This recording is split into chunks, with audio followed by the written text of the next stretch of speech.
House fam, what's happening? It is House Radio. Again, I am her mix-a-lot as usual. This is Zuri, also known as Zoobiana. Welcome. Thank you so much. Hi, everyone. It's a pleasure to have you here. Tell me how you got to this exact moment. Like, what turned Zuri to Zoobiana? What's the lore?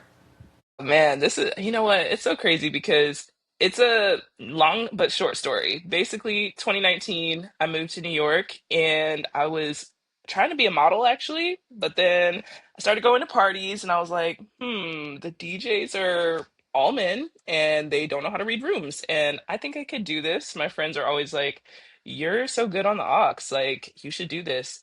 So my first time going back home, home is North Carolina, originally from Atlanta, just a little more backstory lore.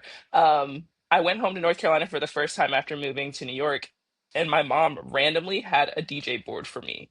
Like, my mom is a musician. I think she bought it for herself, and then she was like, "Oh, I'm not going to use this. Here, have it." I never mentioned DJing to her that I was like thinking about it at all. She just like gave it to me, and I was like, "Okay, bet." Started dating someone who was like an amateur DJ.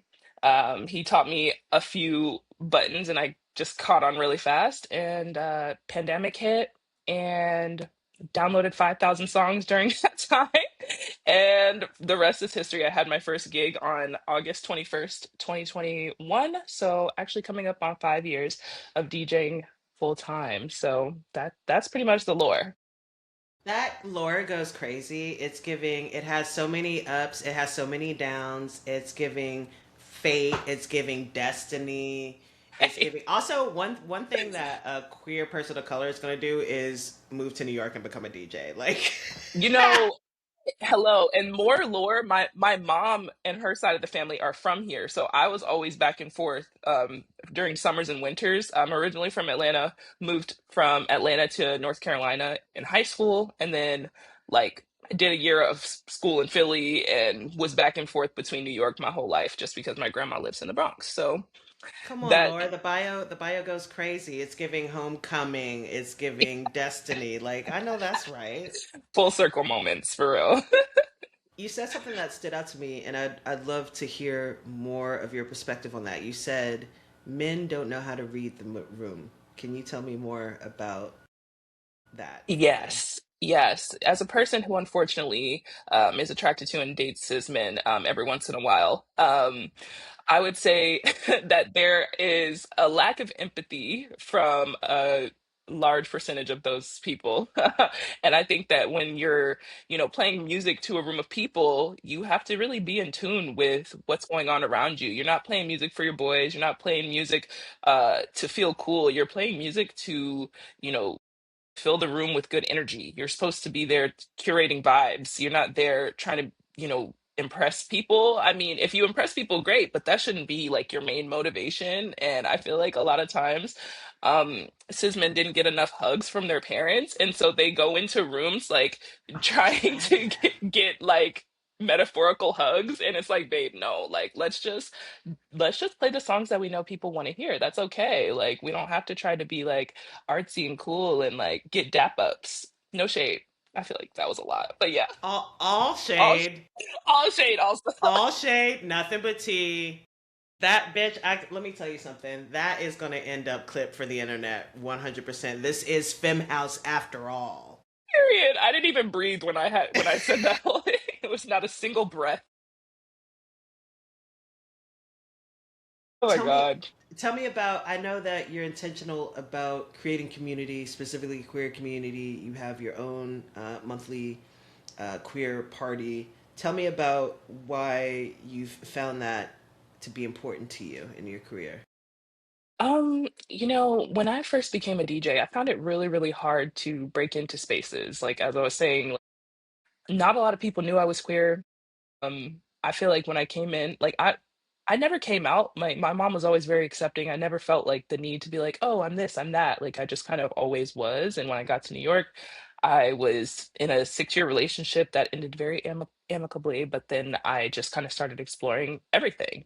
But in terms of community, I think that the queer community really just embraced me and especially in terms of DJing. Like when I first started, it was so hard to break through certain things, and I felt like there was so much that I had to prove. But shout out to my girl Lord Scorpio, who started Girls Like Girls, and also my girl Gabby from Raw Honey. They both saw me and started hiring me for things before I think I had like my very first like public Walla relationship. And so I think that was a big thing for me is um being seen and accepted by the queer community before people actually knew I was queer by being in a relationship with a femme. So yeah, I think that queer community is just so important to me because I didn't have community outside of that ever, so especially in New York. So yeah, I think that that's the biggest thing.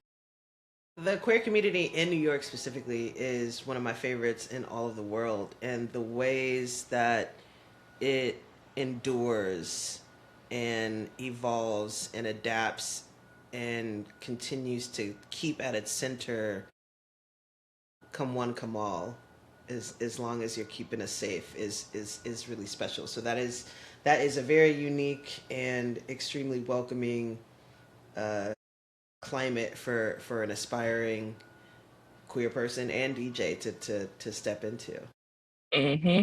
Yeah, very I would say it just kind of felt like one thing led to another, and it was just like taking steps. It all felt very natural. It didn't feel like I was knocking down doors in the same way that I was when I was trying to like, do some of these more like popular parties that I feel like also didn't really resonate with me. These are the parties that I was going to where I was like, oh, these men are taking up too much space. And I was like, why am I trying to be in these spaces? Like, I mean, I'm Sure. trying to, infiltrate these spaces to try to make them better, but also y'all can do y'all, and I'm gonna go over here and I'm also gonna start my own event to kind of make my own space.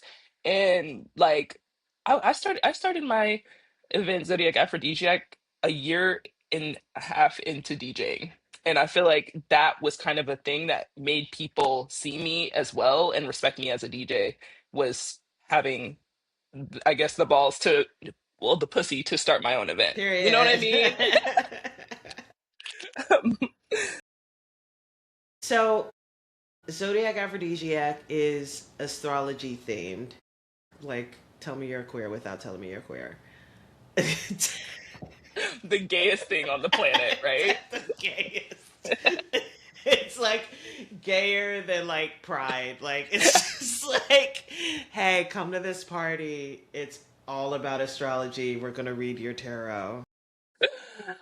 Yes. So Zodiac Aphrodisiac came about because I am, well, let's just talk about astrology. I'm a Capricorn rising. I'm a Cancer Sun Taurus moon. But the Capricorn rising part, I feel like really gets me into a lot of I don't know, just very organized chaos. I don't Girl, know I'm how like, to. I know you keep a job on you, a job, and I know you be saying yes to stuff before you know what that even means, as long as it's a job.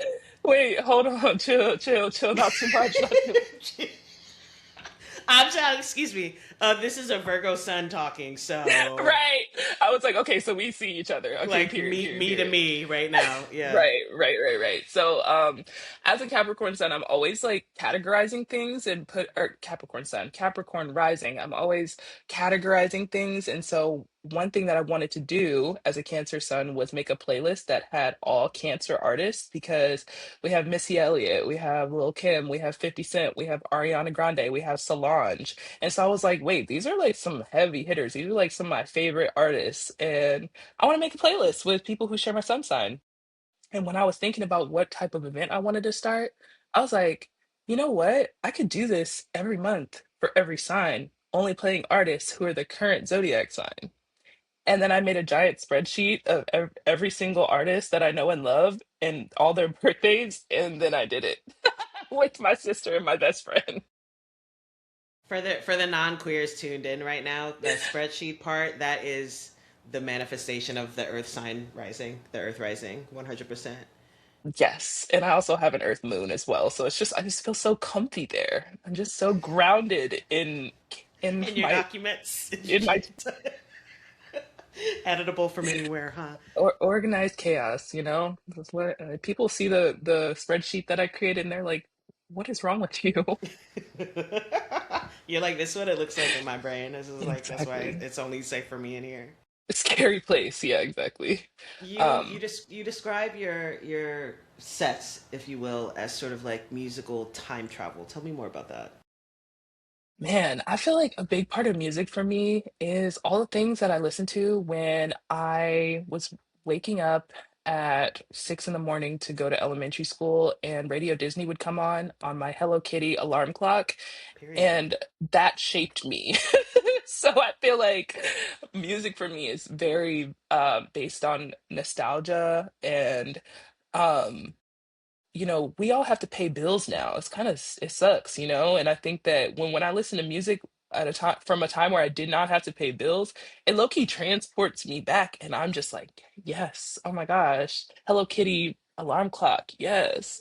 Watching cartoons on the TV. My mom bought me a Burger King egg and cheese croissant and I'm just watching TV. You know what I mean? Like I before school, like this is just like how I think about it, and music very much ties me back into those moments. And I think we all need that. So during my sets, yes, sometimes I will play the Zoe 101 theme song. Yes, sometimes I will play the That's So Raven theme song because we need that in the club. We need to feel like we're in our living room, you know, after school and we don't have no bills to pay. Our mom just yelled at us because we got to see on our thing. And like, you know what I'm saying? Like, I just want to feel that again. You're spitting right now because what you're doing is you are time like you're using music as a portal to our inner child. You feel me? Yes, healing that. You're healing the inner children in us. You're giving us permission to tap into that girl, to say hello to that girl, to dance with that girl. 100%. And that girl would be proud of you that you're in the club dancing to that shit right now. She And we would. can we can thank that girl for getting us here. Yes, exactly. Yeah, so I think that that's probably one of the like when people ask me like who I am as a DJ, I'm like, I am like 6 year old, 8 year old, 10 year old, and 12-year old me, um, playing songs that like those four girls would love in the club. If you're sitting at a table with, let's say, all the Zuris, how old are you? If you don't mind me asking, I'm 30. I won't put this part That's on the radio. that's okay. I'm You're 30. I'm 30. proud. You're Proud. 30. Aging is a privilege. Hello. If you are sitting down at a big giant table with every Zuri of every age, what are y'all talking about? What are you saying to those girls? What are they saying to you? What's the conversation? What are y'all listening Man. to? Oh man. Okay. I'm putting them on to Mona Leo and Sailor and all the new girls, Trim, we're like talking about coconut water. Like we're doing all the new things that I love right now, but then I'm also telling them, hey, like it's okay. You don't have to overanalyze and overthink every step. You're good, you're cool, people love you, it's okay, do you, like don't be scared. I feel like there was a lot of times in my childhood where I was like terrified to like be myself for some reason. Why? Like, you're fine. So I think that during those conversations with my younger self, I would be like, hey, you're just do what feels comfortable and everything else will be good. And even if it doesn't feel comfortable, even if you're scared, do it anyway. And I think that's a big thing. Is doing despite fear. That's a big thing for me. And like my childhood, there was so many things where I was like, oh, I feel like I'm going to be judged or I don't have enough time. And recently somebody said to me, like, the time is going to pass anyway. So you might as well just do it. However long it takes, whatever it is, the time is going to pass. So you're saying, oh, it's going to take me 5 years. Well, 5 years is going to happen regardless of whether you do the thing or not. So you might as well just do Facts. it. So I think, yeah, we would just be having mad, uh, somewhat cliche conversations about how to be better people and trust in ourselves and talking about music and just like I think kind of also telling myself like it's okay to listen to the music that your mom puts you onto because that shit's gonna be really cool in like freaking 10 years, 12 years, 15 years. My mom is like an incredible singer, vocalist, musician, songwriter, and I've always looked up to her. But I think that cringe is so not real, but as a child, I was always so cringed out that my mom was like talented for some reason. Like, what That's is so wrong with funny. children? That Yeah. is so funny. That I think there's just like, as kids, any inclination of non homogeny is like the Right. scariest thing. Anything that makes you stand out just sort of makes you feel like a target. And you know what? Like, to heal your inner child, I have a 6 year old, and it's really beautiful to see her and her friends, and even kids that aren't her friends. I'm like pretty involved in the school that she goes to, and the school goes up to 8th grade, and there are so many fucking weirdos at that school, and everyone is very proud to be exactly who they are in that moment, and it just was not like that when we were younger. It sure wasn't. And it's really cool to see. But I feel you, like, just like anything about you being different, whether it's your parents, your sibling, your family, like anything, it's just like, don't look at me, bro. That makes me that puts a target on your back. But you know what? Shout out to mom. She rolled with it, stayed talented, stayed It's- curious. and did and you know, even though I tried to stay away from the music industry and I tried to stray away from being the queer weird ass kid that I was, I'm queer and weird as fuck and in the music industry. It was fate. Like there was no way I was going to get away from it. What music did your mom put you onto?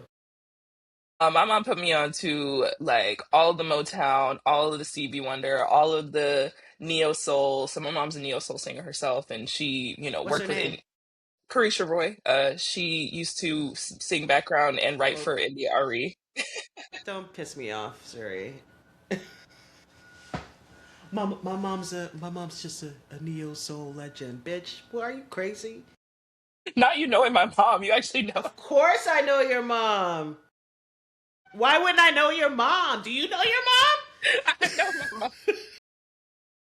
No, I'm gagged. mom? Carisha Roy, she used to sing with India. Don't piss me off, dog. Oh, she's gonna gag. This is so funny. Wait. Do people not know your mom? I'm like, I'm confused. Am I the drama? It's crazy. Like I feel like sometimes they do and sometimes they don't. But as soon as I mention India RE, they're like, "Oh, okay, period. See, Yes." this is the generational. This is where I'm gonna wag my grandpa finger, and it's, you know what? It's because the girls don't have physical media. It's because the girls don't have physical media. They weren't in the trenches with me, with the They were not. magnifying glass under my covers, with the flashlight, reading my booklets. Here, yeah, exactly. Literally. So Carisha Roy, you get on this my is nerves, bro. an the acoustic soul album for what is it for India's album. She's technically me and my siblings' godmother. And in the booklet of the album, all of our names are listed. And yeah, that used to be like my favorite thing to show to people. I would used to be such a name dropper, but I typically don't do that anymore because I'm just like, no, we stand on our own 2 feet. No nepotism here. Wrap it up, bitch. Wrap it up, Carisha Roy's daughter, for real. Like, where's the Dave Chappelle wrap it up button, for real? You made me mad. You I'm made me actually mad. crying. Oh my God. No, this is gonna tickle her and make her day so bad. Wow. All right, well, everybody, this has been Females Radio. This is Carisha Roy's fucking daughter. Hi, bye. Thank you so much for having me. In all seriousness, Zoobiana, it is a pleasure to watch your trajectory. I just love what you're doing for the community and the contributions you're making. And yeah, legends beget legends. So it's giving the apple doesn't fall far from the tree. The period. Thank you so, so much. Honestly, it means so much to me. And it was a pleasure and an honor to be here. Thank you. It is my pleasure to have you. Femhouse Radio. I am her mix a lot. This is Zoobiana. Peace.